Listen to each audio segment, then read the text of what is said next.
Hello, everybody. As always, we will let people pile in here, get involved in the live. See a lot of waves happening. Hope everybody's doing well on yet another Wednesday in our new life, ripe for mere reimagination, in my opinion. Wait till these, what is that necklace? I don't know. We'll have to figure that out later. Get our creative director on it. Okay. So wait for these numbers to level out, and then we will get started here. Still rising. Love to see that. You love to see it. Kept my same background. I did add some plants over there. So, big rearranging going on over here. Okay. I think we're probably about leveled out now. Oh, still rising a little bit. We will get to it though. Welcome to this week's Reset the Table Live, hosted by yours truly and Reinc. We are so excited to be back once again. I love these conversations. We have a very special guest this week, so I'm even more excited. It's gonna be lit, basically. I can't even contain myself. Very cool. We have Deepak Chopra on. Again, reset the table. What is it? Why do we do it? Why is it important? We did it for the first time in a backyard in LA. We didn't really know what it was or what could come of it. We thought, let's get people together. Let's have a conversation. Let's break bread. Let's eat. Let's just enjoy each other, enjoy the sunshine. And we were blown away by what came out of it. Incredible conversation. And we just felt like there was something that we could all take away, but we had nothing in our hands, actually. We started with little prompt cards that I believe either Kristen or someone wrote out, or someone on our team wrote out, and just little prompts. We just thought, if there's a lull in the conversation, you never want to be the one hosting the brunch and then being like, oh God, nobody has anything to talk about. So we just had these little prompts to kind of keep things going. We were absolutely blown away. So immediately after we, shared it and, shared it online, and even just the feedback from the people there, they were like, what is this Reset the Table? How do we do this?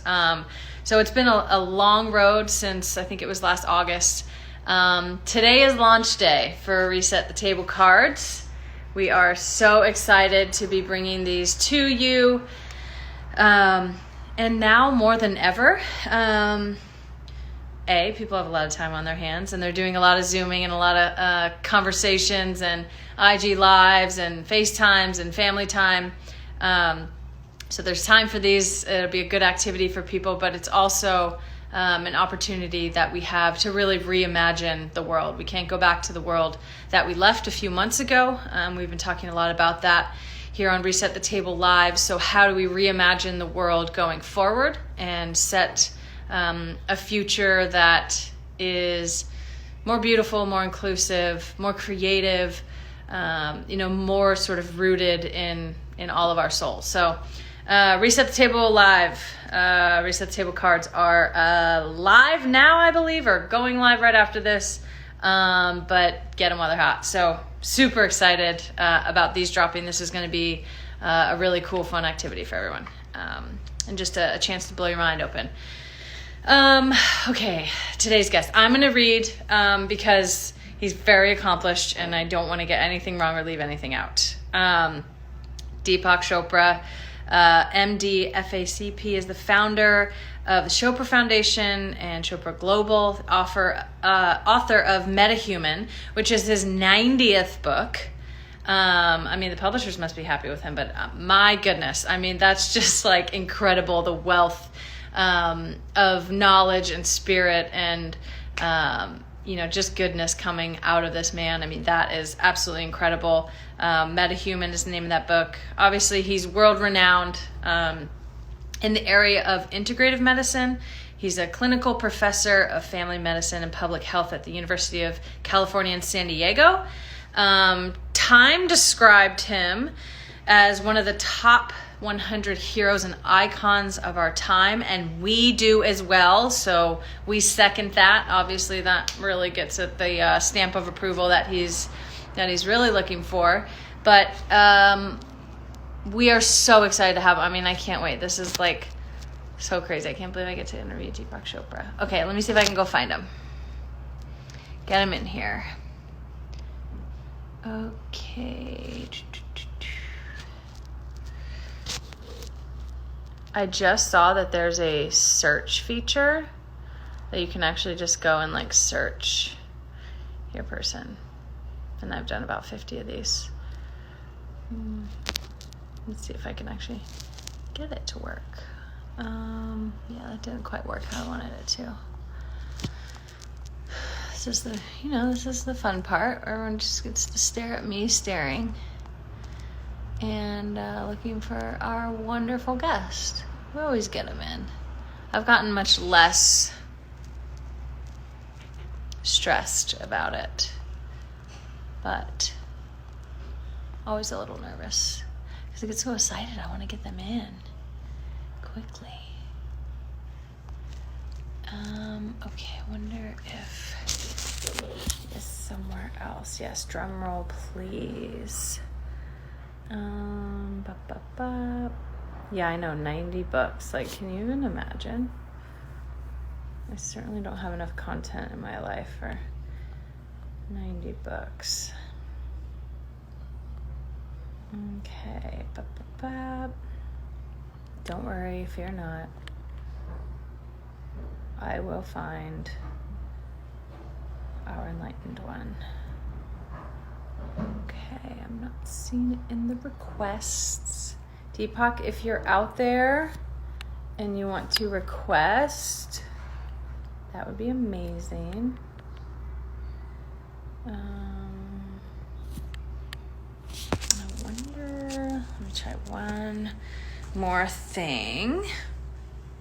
Just bear with me here. If you have any questions, you can drop them right there if I get to them.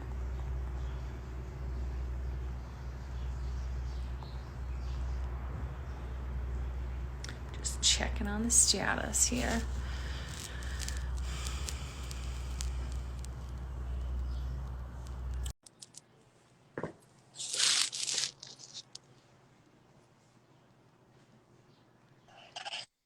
Hi. There it is. Hello, Deepak. How are you? Hi, Megan. How are you? I am very well. Welcome to Reset the Table Live. Can you hear me clearly? I can, yes. Increase the volume. Very, Okay, great. I am very envious of your glasses game. Okay. I do love glasses myself, but there is a whole nother level that I have to get to. See, I don't get enough attention, so I have to do something like that. Exactly. Anything for attention. I know it's. That's it. Well, we're so thankful and so excited to have you here. This is Thank you. such a treat for us and all of our followers and everyone watching. This is so wonderful. One of the things that we do, that I try to do, is we do the live events that we do. We always have a moment of grounding, just to sort of bring everyone together, synchronize everyone's breath, and kind of set the table for the conversation that is to come. I know this is your area of specialties, but if you'll humor me, I can't pass up the opportunity to lead you in a moment of grounding and lead everybody on this chat. So is that okay? Can I lead you? Sure, that's totally okay. So everyone who's in this space that we're all sharing right now, we are all engulfed in the space of consciousness through cyberspace. So sit quietly wherever you are. You can keep your eyes open, but don't focus them. Just be aware of the space that you're in. That experience is called soft eyes. And so keep your eyes soft, unfocused, and observe your breath. Breath is the interface between our consciousness and our body.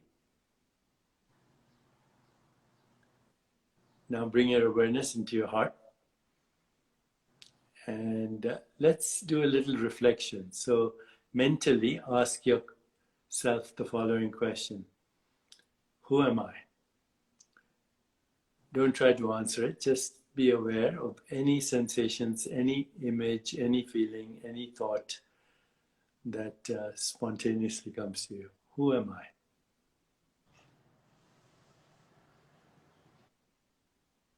And now ask the question, what do I want for myself, for my family, for the world? Once again, just be aware of any sensation, any image, any feeling, any thought that might come to you. What do we want for ourselves, for our families, and the world?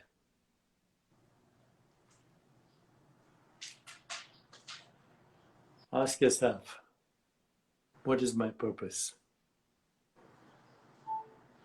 Just be receptive to any insight.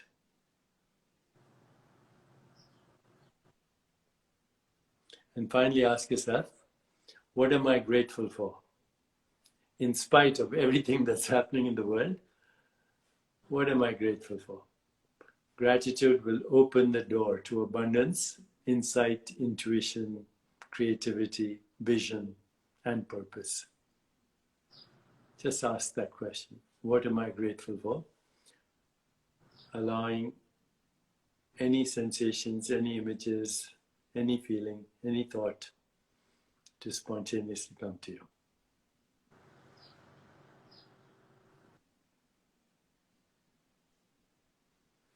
Now let's go a little deeper. Megan asked us to ground ourselves. So be aware of your body from the inside out. Be aware of your body and the sensations in your body from the inside out. And just mentally introduce the intention, joyful, energetic body.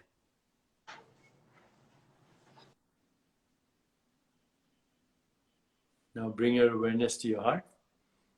Introduce the intention, loving, compassionate heart.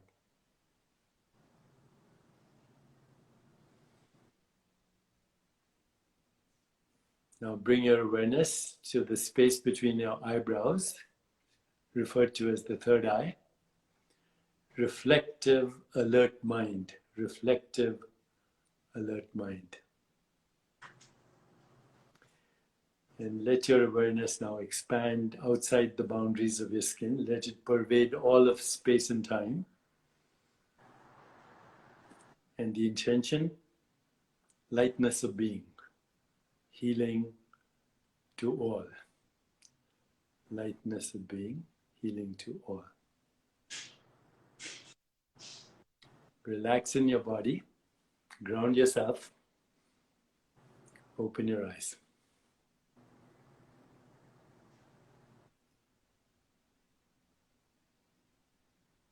That's it. Hope you're feeling grounded.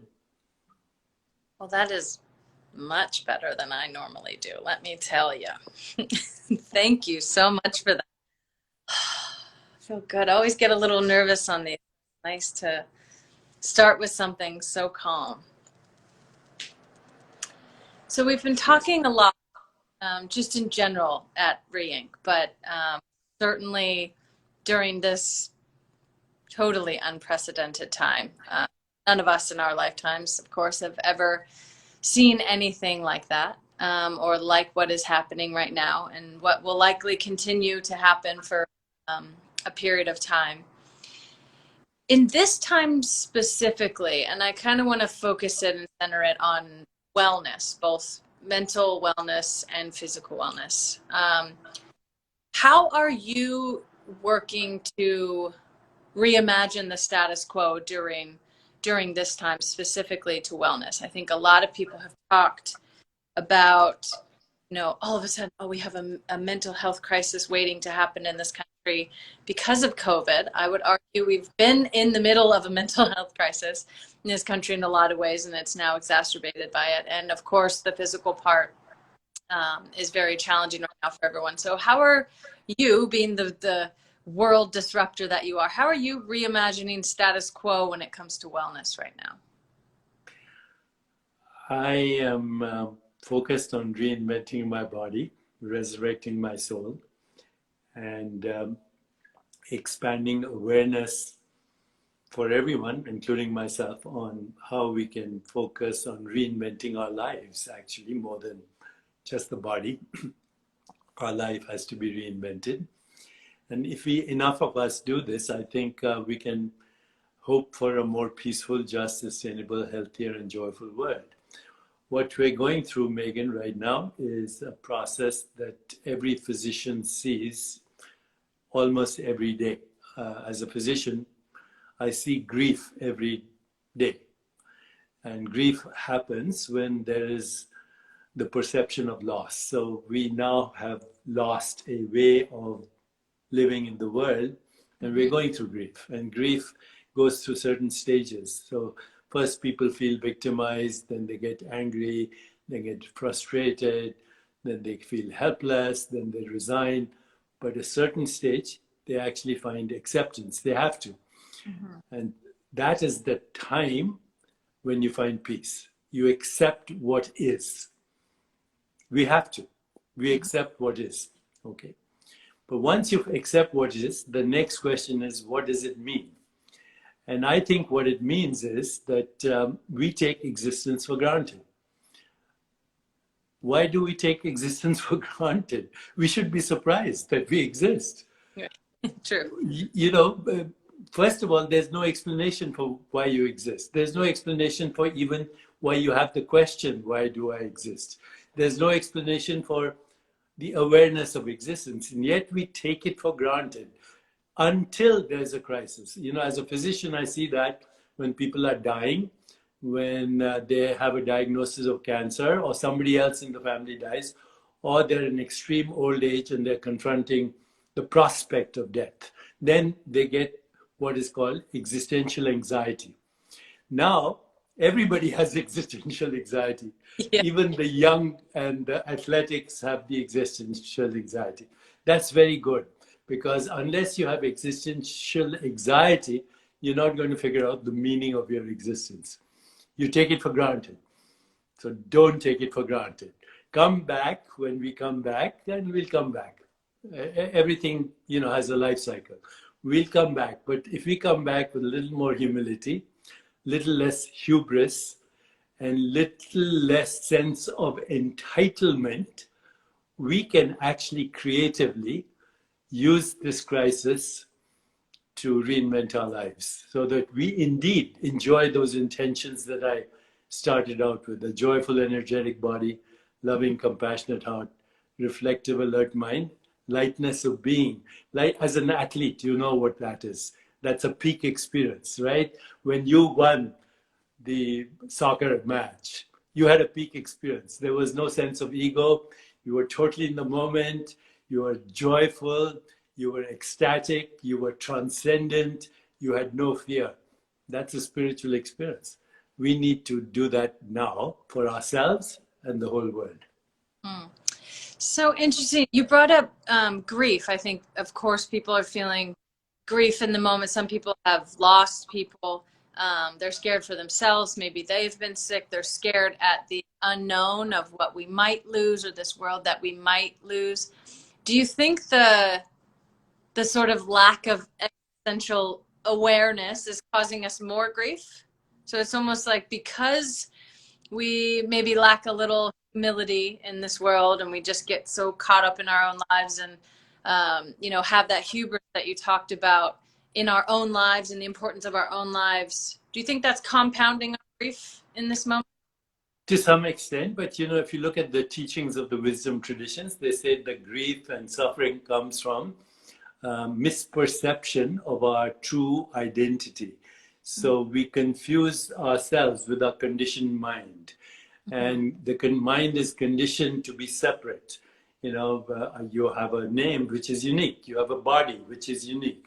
You have a mind which is unique. You have a personality which is unique. But that also separates you from everybody else because you're unique. And yet we are part of a collective. And there is no such thing as the isolated, fragmented mind. It's a socially induced hallucination. But as a result of that, we fear, and the fear is separation, loneliness, which is exactly what's happening. People are now being isolated, so the fear is even more.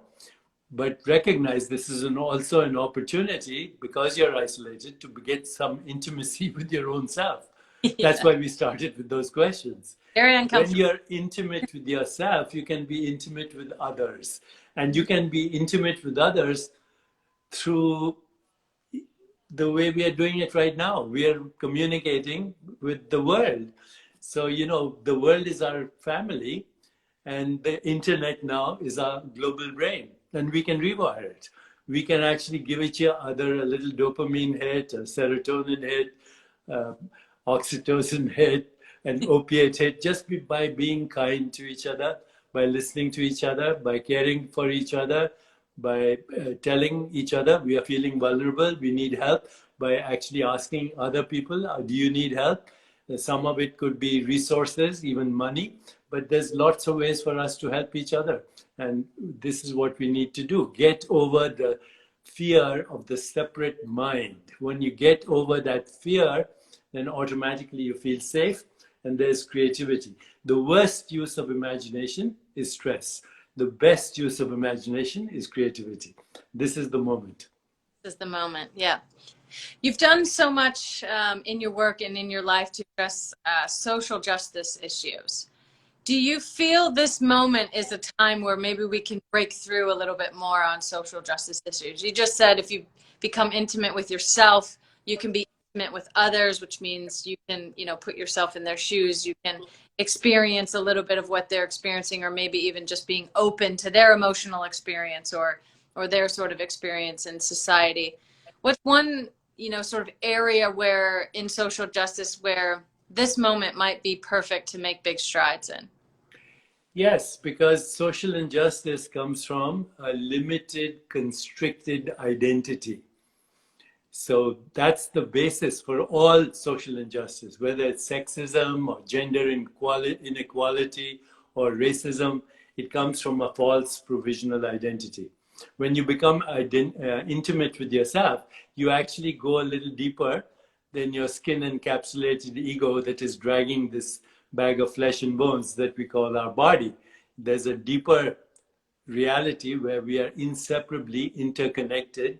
And actually, this moment, the virus is showing us. The virus doesn't respect national boundaries. It doesn't respect any boundary whatsoever, because all boundaries are actually artificial. Latitude, longitude, we made it up. Greenwich Mean Time, we made it up. Nation states, we made it up. White, black, we made it up. These are boundaries, male, female, gender, transgender, etc., etc. It's all artificial. Our deeper humanity, we're not only interdependent, we're inseparable.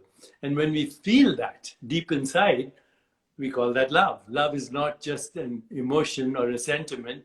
Love is the truth at the heart of creation, which says we are equal beings in an equal universe. I love that. This is so wonderful. What a treat. You talked about boundaries. We've created a lot of boundaries for ourselves when it comes to health and wellness. We put like mental health on one side, health, and then there's your financial health and spiritual health and all of these different things. The virus is, again, completely busted that apart, whether you're poor or rich or whatever it may be, whatever color you are, the virus is sort of ravaging.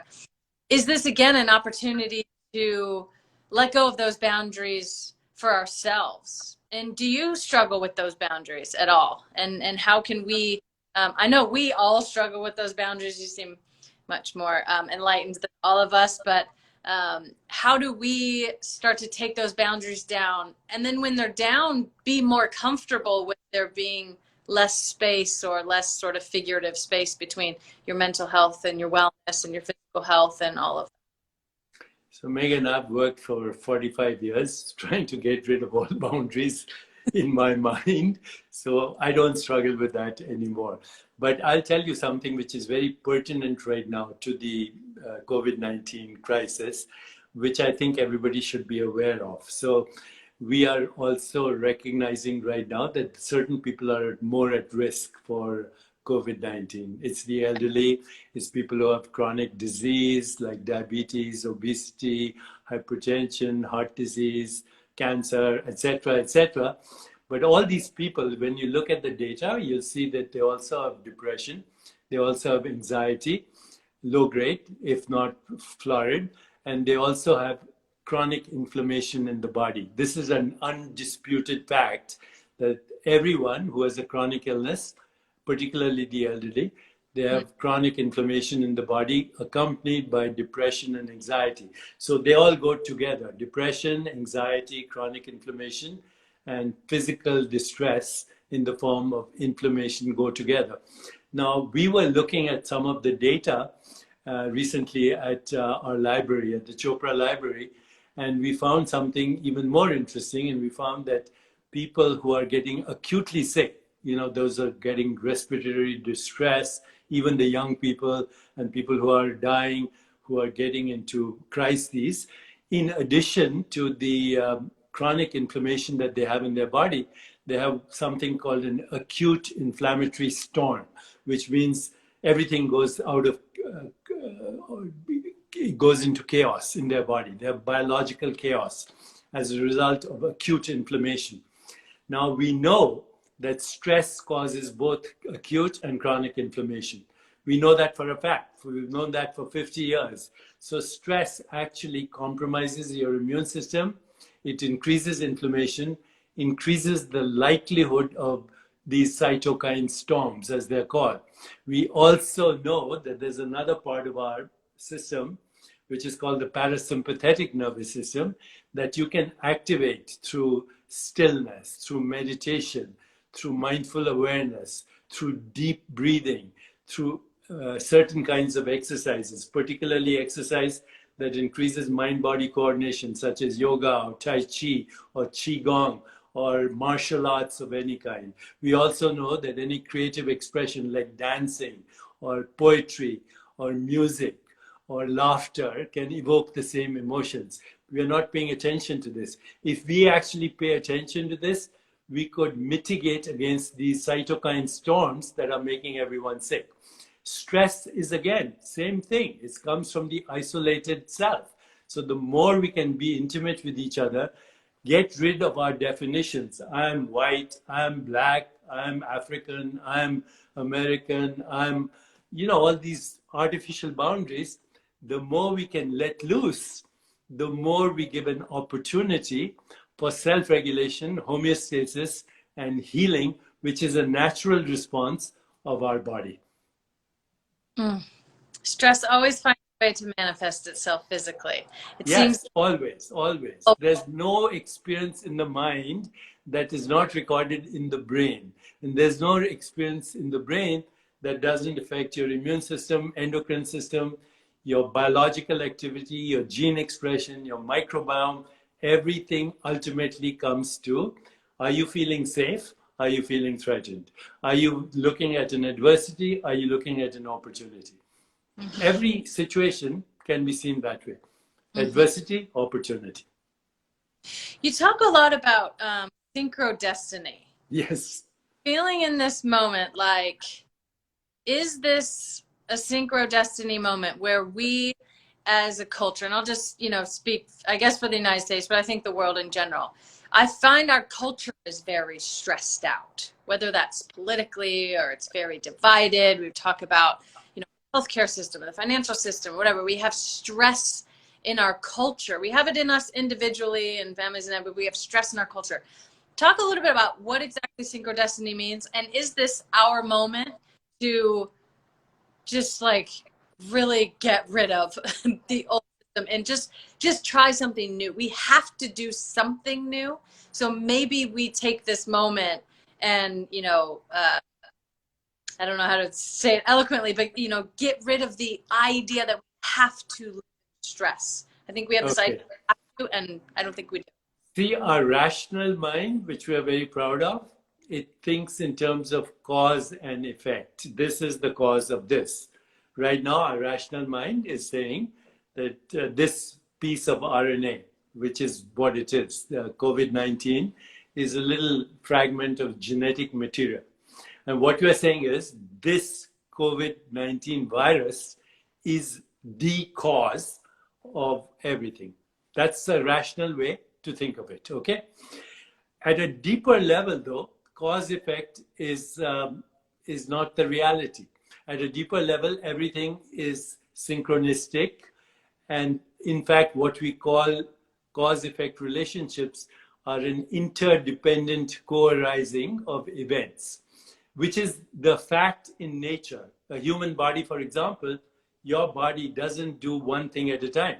Your mind does one thing at a time, your rational mind, and it better because it'll get confused otherwise. But your body doesn't do one thing at a time. A human body can think thoughts, play a piano, kill germs, remove toxins, and make a baby all at the same time. And even while it's doing that, your body can track the movement of stars and planets because your biological rhythms are the symphony of the universe. So in other words, in your body, every cell is in harmony with every other cell. It's synchronistic, interdependently expressing itself, like a good sports team. So what's a good sports team? Everybody's doing different things, but they complement each other. As a soccer player, you know that every person in your team is unique, but they also are helping each other and they're synchronized. That's synchronicity. They have shared vision, they're complementing each other's strengths, they are unique, but they're synchronized. That's how our body operates. The ecosystem is also synchronized. So at a deeper level, everything, the biosphere, the earth, the sun, the air, the water, the mountains, the springs, this is all our extended body. The air is your breath. The earth is recycling as your body. The star stuff that we call atoms, which was forged in the crucible of burning stars, is right now the atoms in your body, right this moment. So we have a personal body, we have an extended body, they're both equally ours. You can't live without your extended body, you can't live without your personal body, they complement each other. When the biosphere is stressed, which it is, through climate change, through social injustice, through war, through terrorism, through insights, extreme nationalism, through instruments of mechanized death, through pollution, through poison in our food chain, through the destruction of the microbiome in our body, which is 2 million extra genes, the whole ecosystem is stressed. And so what is happening right now is a reset. What's happening? If you look outside, even in India, you can see the Himalayas from hundreds of miles away. The stars are bright at night, even in polluted cities. In Hyderabad, people are breathing for the first time because the air is cleaner. Fish are returning to dead lakes. Even in Venice, the canals see fish for the first time. So what's happening? Nature is resetting itself. And when we go back with a little more respect, with a little more love, with a little more connection, we see that we are totally interdependent. All these trade wars, the financial disasters, Wall Street, these are human constructs that need a little revision. We need to understand the interdependence and inseparability of our existence. And we will, hopefully. And when we do that, we will resurrect our soul. We will remember what was dismembered. What right now is a dismembered world, politically, ideologically, religious, economics. It's a fragmented world. Okay, and right now all that is coming out of fear. Okay, but once we go through the fear, find acceptance, discover meaning, have a vision, complement each other's strengths, emotionally and spiritually connect with each other, we will be whole again. And that's the meaning of the word healthy. healthy, wholeness, healing, they all mean the same thing. The return of the memory of wholeness. So this is the world's grand reset of our time. Absolutely. Yeah. Absolutely. The world's grand reset, but we better learn from it. We never learned from the Holocaust. We didn't learn from the Nazi occupation. We didn't learn from the Great Depression. We didn't learn from the first epidemic. And yet there were few people. By the way, if you look at the last 100 years, you'll see the First World War and the Great Depression, there was AM radio that came out. Second World War, atomic weapons, what came out is television. In the 1988 crisis, the depression, and also, in the financial crisis, we had the internet coming out. 2000, we had the mobile phone. And after that, all these new technologies, internet and smartphones and artificial intelligence and VR and augmented reality. Something is happening right now. When we come back, we'll have reinvented, as you say, reimagined life, but also reimagined the world. I love that too. I've been feeling this, like as soon as this thing hit, I thought there's some sort of invention happening. And I think the thing that we need to realize is that for humanity and for our interpersonal relationship, it's not zero sum. If it's like, if I win and you lose, I still lose because you've lost, and we're all connected. So whether we create the latest and greatest, technology, or we find something incredible, we do need to keep coming back to the relationship we have with ourselves, with other people, with the world, because if I'm not okay, you're not okay. And that, I feel like that's a way that we can, sort of get in line and groove with what the world is doing right now, because the world is hitting the reset, because the world had too many losses in one area and not enough gains in the other, and it was out of balance. And so the out of balance creates stress, and that creates stress in us, it creates stress in the world. So this is everybody's big opportunity for the reset of our time. We haven't had a big reset in our lifetime, I don't think. And this certainly is the moment, I think. Yes, the reset. Also, how we define well-being. So well-being is not just physical well-being, not just mental well-being. They're both together. But it's also career well-being. It's also social justice. It's getting the right amount of pay for women in soccer teams. It's all of that. It's career well-being, social well-being, physical well-being, community well-being, financial well-being, emotional well-being, spiritual well-being. You can't divide these things. It's all one whole system that we call well-being. Well-being means the quality of our life. It's not wellness, just blood pressure, or, what's your immune status today, because your wellness depends on your well-being, which is what is the quality of your life right now? Personal relationships, social interactions, professional interactions, career, finances, community, caring, attention, affection, appreciation. All this is important for our well-being. It really is. Deepak, we have learned a lifetime of knowledge in just these few short minutes. I feel like what I take from this is your mental health, your physical health, the cultural health, societal's health, the world's health, nature's health. Everything is one thing. And I think if we all, take this moment to, in your words, realize this is a SynchroDestiny moment that allows us to reset and allows us to look at the world in the way that it's meant to be looked at, and it's giving us a big shake of the shoulders. So Megan, one last thing before we go, because we're talking about mental health and physical health.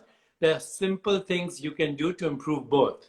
Get good sleep, meditate, manage your stress, exercise, use mind-body coordination, breathe deeply, connect with each other through love, compassion, empathy.